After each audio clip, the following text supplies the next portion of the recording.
Coba bayangin, dari pemain yang dicap gagal di Premier League, sekarang jadi jantung permainan salah satu klub terkaya di dunia. Ini bukan sekedar cerita comeback biasa loh, ini adalah kisah transformasi total seorang Vitinha di Paris Saint-Germain. Yuk kita bongkar bareng-bareng gimana ceritanya ini semua bisa terjadi. Buat ngukur sehebat apa dia sekarang, kita nggak usah lihat jauh-jauh. Musim ini, dia bukan lagi pemain pelengkap. Bukan, dia sekarang kandidat kuat buat penghargaan individu paling bergengsi. Ini lompatan yang luar biasa banget buat pemain yang setahun lalu hampir dilupain orang. Dan kuman-kulang paling top datang dari orang yang lihat dia tiap hari. Manajernya sendiri, Luis Enrique, tanpa ragu bilang dia pemain terbaik musim ini. Pujian setinggi langit kayak gini rasanya mustahil banget kedengaran setahun yang lalu.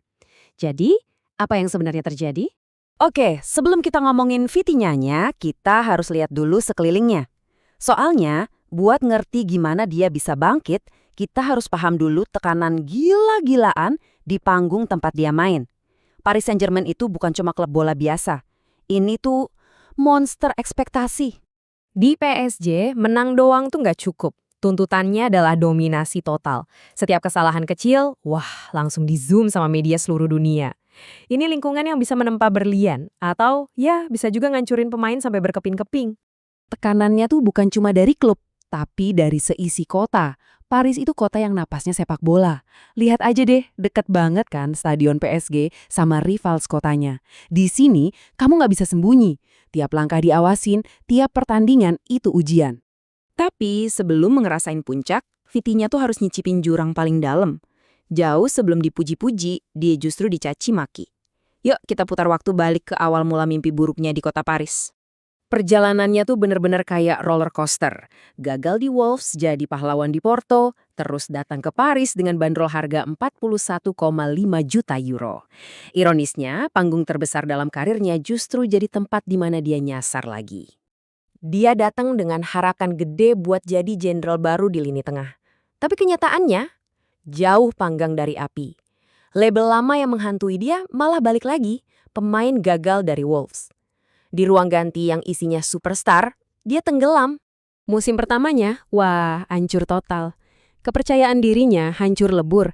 Dan puncaknya, ada laporan dia ribut sama Lionel Messi dan Neymar ngeluh tim jadi lemah gara-gara dia.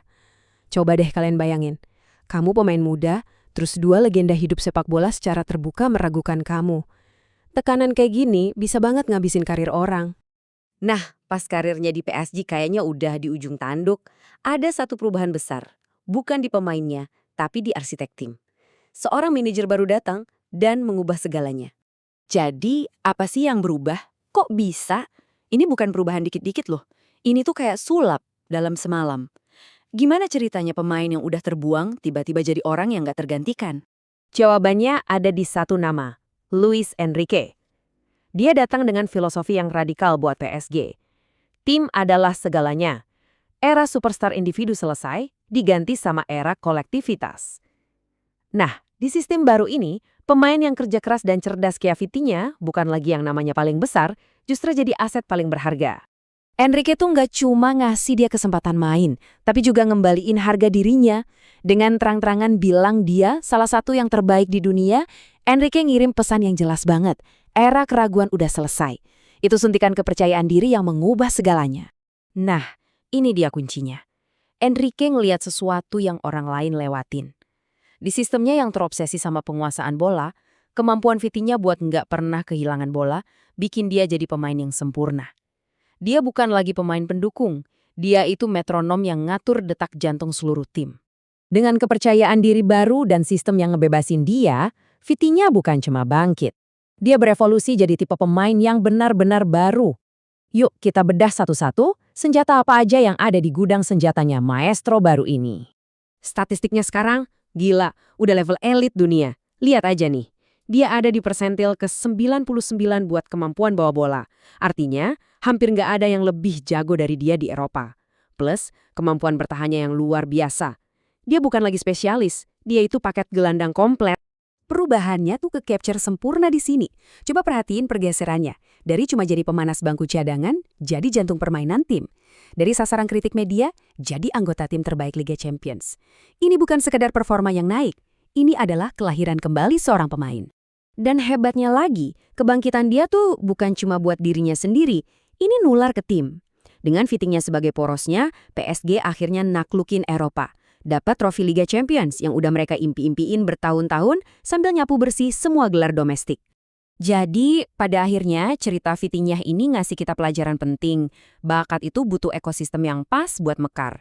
Dia berubah dari yang tadinya cuma sekrup kecil yang gampang diganti, jadi detak jantung baru buat Paris Saint-Germain. Kutipan ini benar-benar nangkep perjalanannya yang kayak angin topan. Suksesnya datang cepat banget dan gede banget. Sampai dia sendiri aja nggak sempat berhenti buat mikirin itu semua. Dia cuma terus lari dari satu piala ke piala berikutnya sebagai pusat dari semuanya. Yah, inilah perjalanannya dalam satu kalimat. Dari gelapnya bangku cadangan di Inggris sampai silaunya puncak kejayaan di Paris. Nggak diragukan lagi, ini salah satu transformasi individu paling luar biasa di sepak bola modern.